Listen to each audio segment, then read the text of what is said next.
Hundreds of Americans died in the seconds during which the planes hit the World Trade Center, and thousands more were crushed and torn apart when the towers collapsed. This included hundreds of heroic firemen, the fear showing in their faces, who went in anyway to try to rescue their fellow citizens. We should be outraged by this terrible loss from this terrible crime, and we need to demand justice. If we don't see to it that the guilty parties are punished, we're inviting them to kill us next time. So we have to demand justice. But we have to be careful. You can't just believe everything you hear. In fact, President Bush himself has very rightly warned us.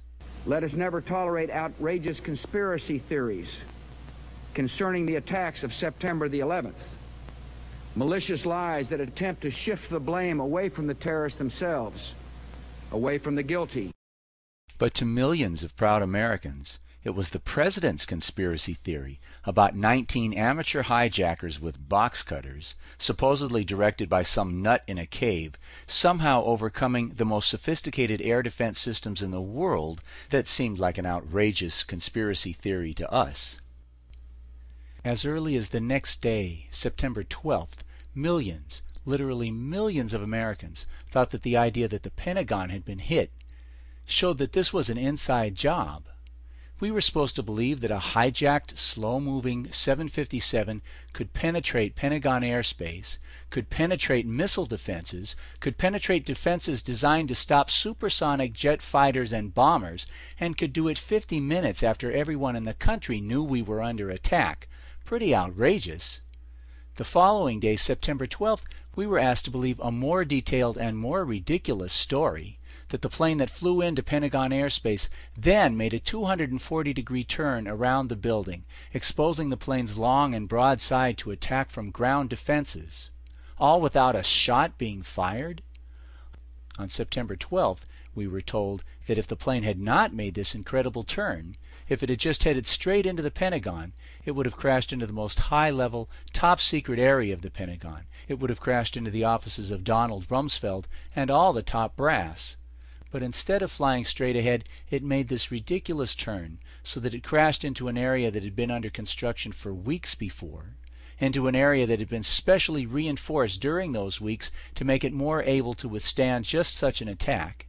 And it crashed into an area that, because of the construction, was mostly empty and only contained people who had been judged by the killers as deserving death. Let's say that again.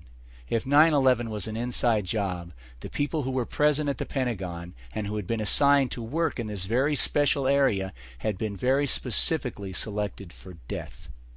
And then we had to sit and watch as in the next week Richard Myers, the man in charge of North American air defenses that day, the single individual most responsible for the disaster, instead of being court-martialed and shot, was instead promoted to chairman of the Joint Chiefs of Staff. Outrageous.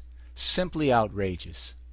On the morning of September 11th, many building engineers and demolition experts were disturbed as they watched the collapse of the Twin Towers.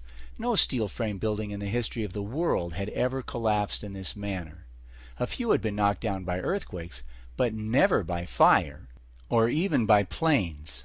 In 1945, the Empire State Building was hit by a U.S. Air Force B-25 bomber, killing 14 people, but causing no significant damage to the building's steel frame. The designers of the World Trade Center anticipated such hazards. The building was designed to have a fully loaded 707 crash into it. That was the largest plane at the time. I believe that the building probably could sustain multiple impacts of jetliners because this structure is like the mosquito netting on your screen door, this intense grid, and the jet plane is just a pencil puncturing that screen netting. It really does nothing to the screen netting. A 707, by the way, is heavier than the planes that hit the World Trade Center. And 20 minutes after the second plane crash, when nearly all the jet fuel had been burned up, the buildings just seemed to explode, throwing steel girders weighing hundreds of tons for hundreds of feet, burying them into buildings on the other side of the street. Virtually all of the fuel from the planes had been consumed in the first 20 minutes. Where did all this explosive force come from? But most of all, the engineers were disturbed by the apparent collapse of the enormously strong central core of the towers. An indestructible rectangle of 47 box beam columns made with 4-inch thick steel at the base, tied together with a tight net of more steel girders and trusses, making up the backbone of the World Trade Center. Even if the floors had pancaked around it, after the floors collapsed, we should have seen the central core standing tall, rising out of the smoke. And we do see parts of the core, for a moment, standing in the smoke, before they simply evaporate, inexplicably. Buildings have pancaked in the past, but they looked like this, not like this. Why do we see no floors pancaked on top of each other? And so people began to look more closely at the video of the collapse, and they began to see more evidence that something else was going on. That the buildings had been taken down not by exploding planes, but by explosive charges planted in the building. In a professional demolition, you see what are called squibs, where the explosives occasionally vent their explosive force out the side of the building. And sure enough, when you look, you can see squibs going off all over. The specialized explosive used by professionals to demolish a steel frame is called thermate. It is placed in key locations and melts large steel joints in an instant, which is precisely what we see here. Look closely at this photograph. This is one of the box girders of the central core. Look at it. It's been clearly melted. Although jet fuel does not create anything near the heat necessary to melt steel, the physicists and engineers began to find evidence of large amounts of molten steel pouring out of the side of the building, pouring down into the basement, creating incredible temperatures, 1100 degrees at the top of the rubble pile 6 weeks later. Out still on the rubble, it's still, I believe, 1100 degrees. The guy's boots just melt within a few hours. And turning up months later as huge chunks of iron and concrete slag. And slowly, other information began to come out, information that proved dramatically and indisputably the true nature of the conspiracy behind this horrible crime. We learned that at 5 o'clock in the afternoon, Building 7, a 42-story glass and steel structure located across the street from the World Trade Center, collapsed. It was not hit by any planes at all. It appeared to have suffered only minor damage, but nevertheless it simply fell down in what is clearly and classically a controlled demolition. But you ain't heard nothing yet. Larry Silverstein, the leaseholder of the World Trade Center, accidentally told PBS that he had the building demolished. I remember getting a call from the fire department commander telling me that they were not sure they were going to be able to contain the fire. And I said, you know, we've had such terrible loss of life. Maybe the smartest thing to do is pull it. And they made that decision to pull, and then we watched the building collapse.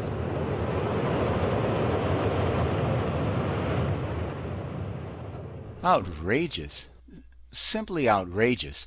It takes months of preparation and planning to do a controlled demolition like this one. They had to have put these charges in place before September 11th. Larry Silverstein was kind enough to tell us that they demolished this building on September 11th. And they made that decision to pull, and then we watched the building. But who was they? And are we supposed to think that they didn't have explosive charges in place in the Twin Towers? Of course they did. Now, this video is called Justice for 9/11 because we want to see the guilty parties arrested and punished. Silverstein knows who they are. He tried to collect $7 billion from his insurance company for the attacks. He's in league with the killers. And based on this evidence, he should be arrested and prosecuted. And who else should be punished for this outrageous crime? Richard Myers should be very high on our list. 50 minutes after the first plane hit, 50 minutes after everyone in the country knew that we were under attack, with all of the defenses in place around the Pentagon, this guy couldn't get one single shot fired in our defense. But Myers is just a soldier. He follows orders, and his orders come from George W. Bush. Bush liked the job Myers did on September 11th. He liked it so well that he promoted Myers the following week. For that alone, he should be arrested and prosecuted. But let's take a closer look at the president. As many people know, on the morning of September 11th, Bush arrived at a school in Florida. However, you may not know that Bush has said, Well, first of all, when we walked in the classroom, I had seen this plane fly into the first building. There was a TV set on, and What? What did he just say? well, first of all, when we walked in the classroom, I had seen this plane fly into the first building. There was a TV set on, and No TV channel showed the first plane flying into the building. If Bush saw the first plane crash that morning, it was on a closed circuit from a secret government source. That by itself, having cameras in place for a live shot of the first plane hitting the Twin Towers, suggests that Bush and his people knew in advance that the attacks were coming. But we're just getting started. well, first of all, when we walked in the classroom, I had seen this plane fly into the first building. There was a TV set on, and I thought it was pilot error. Bush and everyone else in the world knew that the World Trade Center was a terrorist target. It had been bombed before in 1993. FEMA showed the towers as a target on the cover of their 1997 study on terrorism. The Justice Department showed the towers as a target on the cover of their manual distributed to local police in the year 2000. For 2 years, the Pentagon had been running drills in which the towers and the Pentagon were targets of hijacked planes. And on August 6th, 36 days before the September 11th attacks, Bush was given a briefing from a CIA memo on the threat of terrorist attacks. I believe the title was Bin Laden Determined to Attack Inside the United States. And Bush wants us to believe that with all that background, he and his advisors thought that this was pilot error, and thought that the best way he could carry out his oath to defend the citizens of the United States was to sit and listen to a story about a pet goat. After the second plane struck, Bush's chief of staff walked in and told him that the country was under attack. And Bush continued to sit there as his people begged for rescue. If you believe his story, this shows the grossest criminal negligence for which he and his entire staff should be arrested and prosecuted. Secretary Rice also pleaded innocent by reason of stupidity. And I said no one could have imagined them taking a plane, slamming it into the Pentagon, I'm paraphrasing now, into the World Trade Center, using planes as a missile. But she and President Bush are clearly lying. Let's present this one point again. As late as June 2001, 3 months before the attacks, the Pentagon conducted drills in which they pretended that hijacked airliners were being crashed into the World Trade Center and the Pentagon. They knew. And the fact that they are trying to pass off such weak and obvious lies shows that they are part of a criminal conspiracy. They want us to think that they were asleep mentally. But you see, it doesn't matter if they were asleep. I mean, suppose the attacks had been at 3 a.m., when Bush and Rice actually were asleep. What then? Is that all terrorists have to do, is wait for these guys to go to sleep? You see, the U.S. has the world's biggest, most advanced, and most expensive defense systems. There are procedures that are followed, whether our leaders are asleep or awake. 24 hours a day, 7 days a week, 365 days a year, there are high-speed jet fighters fired up and sitting on the runway waiting for an attack, waiting for a plane to diverge from its flight plan and start heading where it doesn't belong. This happens about 100 times a year, that these planes have to take off and catch somebody who's wandered into the wrong place. These standard procedures should have stopped the attacks on the World Trade Center, and the planes at Andrews Air Force Base would have taken 8 seconds to reach the Pentagon. Again, they didn't need orders from the President or the National Security Advisor to do it. The destruction in New York and at the Pentagon did not occur because someone failed to order jets to intercept and shoot down the hijackers. Someone gave an order not to shoot, or else no doubt there would have been shots fired. The question is, who gave the order? And just as Silverstein accidentally told PBS that they had explosives in place in Building 7. And they made that decision to pull, and then we watched the building collapse.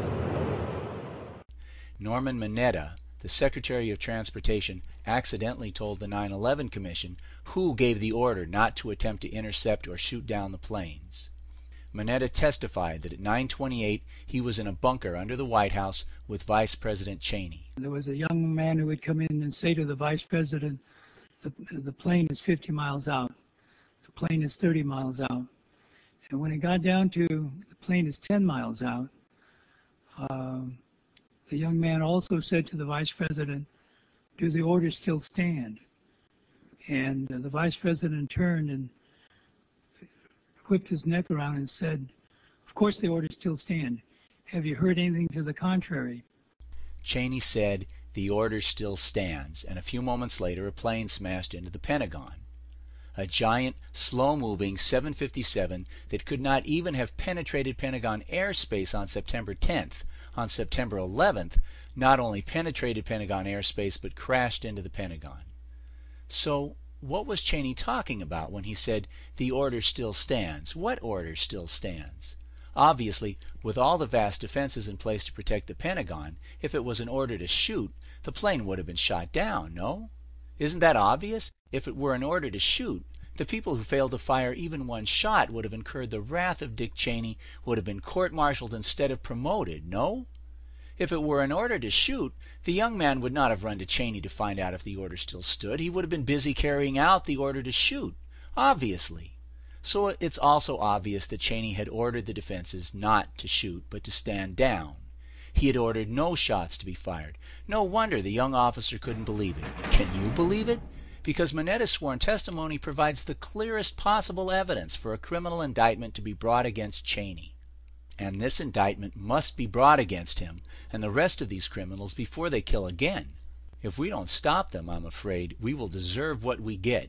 Please, for your own sake, for the sake of your children and grandchildren, sign this petition. Take it and circulate it and return it to us. It may already be too late to stop them, but it's way too early to quit trying.